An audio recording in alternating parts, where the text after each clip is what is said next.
गरुड़ ने श्री कृष्ण से पूछा, प्रभु, आत्मा मृत्यु के बाद दोबारा पृथ्वीलोक पर अपने परिजनों के पास क्यों जाती है? कृपया मुझे यह रहस्य समझाइए।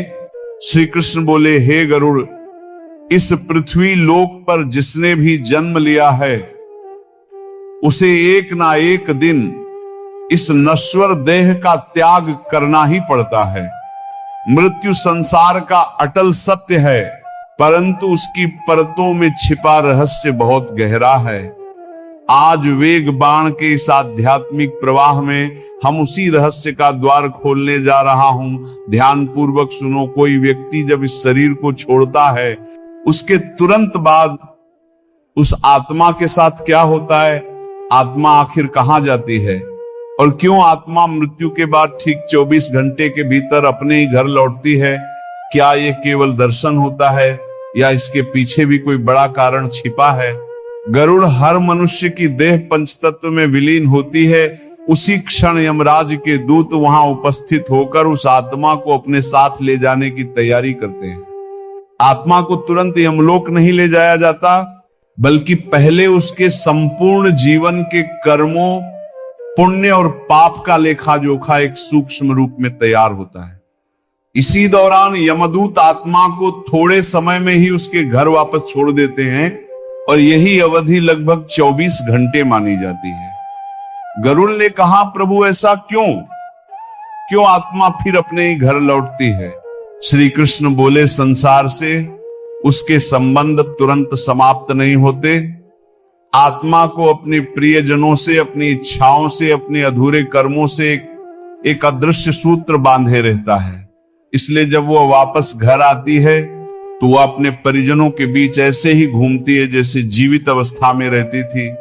वह पुकारती है, आवाज देती है, रोती है, हाथ बढ़ाती है, पर न तो उसकी आवाज सुनी जाती है, ना उसकी उपस्थिति महसूस होती है। उसका दुख ये होता है कि वह अपने ही शरीर में वापस उतरना चाहती है, लेकिन यमदूतों के पाश ने उसे बंधन में न रखा है। इसीलिए चाहे जितना प्रयास करे वह पुराने शरीर में प्रवेश नहीं कर सकती। जब घर वाले उस व्यक्ति के लिए विलाप करते हैं, रोते हैं, दुख मनाते हैं, इन सब भावनाओं को आत्मा पूरी तरह देखती और महसूस करती है, ना अपनी उपस्थिति का प्रमाण दे सकती है। अब गरुड़ ने कहा, प्रभु, क्या आत्मा केवल अपने घर के दर्शन करके लौट जाती है? नहीं प्रिय गरुड़, यह अवधि विशेष रूप से इसलिए होती है ताकि मृत्यु के बाद जो 10 दिनों तक पिंडदान किया जाता है, उसी के द्वारा आत्मा का सूक्ष्म शरीर धीरे धीरे निर्मित हो सके। पहले 10 दिन किए गए प्रत्येक पिंडदान से आत्मा के शरीर के अलग अलग भागों का निर्माण माना गया है। कहीं उसके इंद्रियों की क्षमता, कहीं उसकी सूक्ष्म ऊर्जा, कहीं उसके यात्रा योग्य शरीर का आकार। फिर 11वें और 12वें दिन का पिंडदान उसके सूक्ष्म शरीर को स्थिरता प्रदान करता है, जिससे उसमें शक्ति, मांस, त्वचा और यात्रा के लिए आवश्यक ऊर्जा आती है।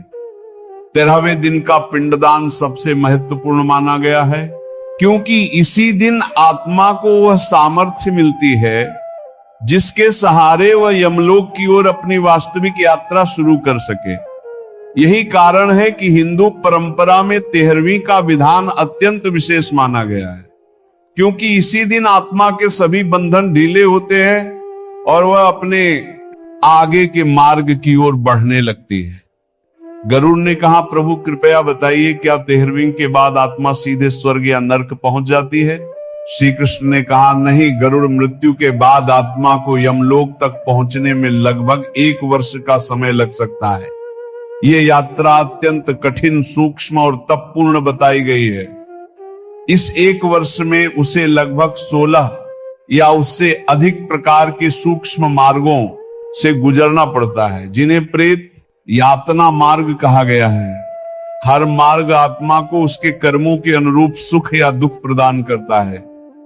यदि व्यक्ति पुण्यात्मा था तो मार्ग सुगम, मधुर और शांतिपूर्ण होता है।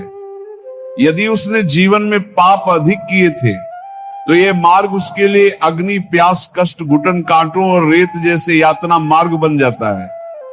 इस यात्रा में आत्मा के पास न वाहन होता है, न अन्न, न जल।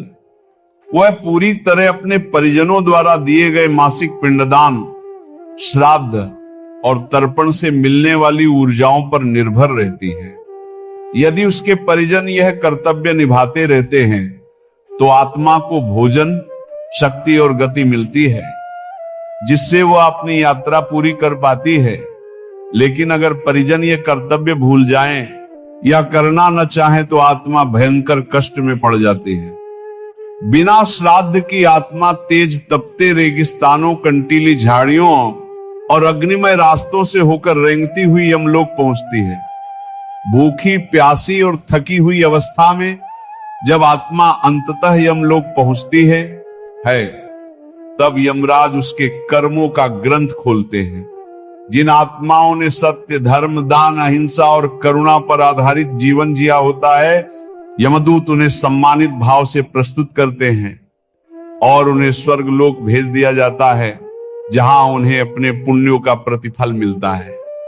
वहीं अगर आत्मा ने पापों का जीवन जिया हो, छल, कपट, अहंकार, व्यसन, हिंसा, अन्याय को अपने जीवन का आधार बनाया हो, तो उस आत्मा को नरक की अनेक कोटियों में भेजा जाता है।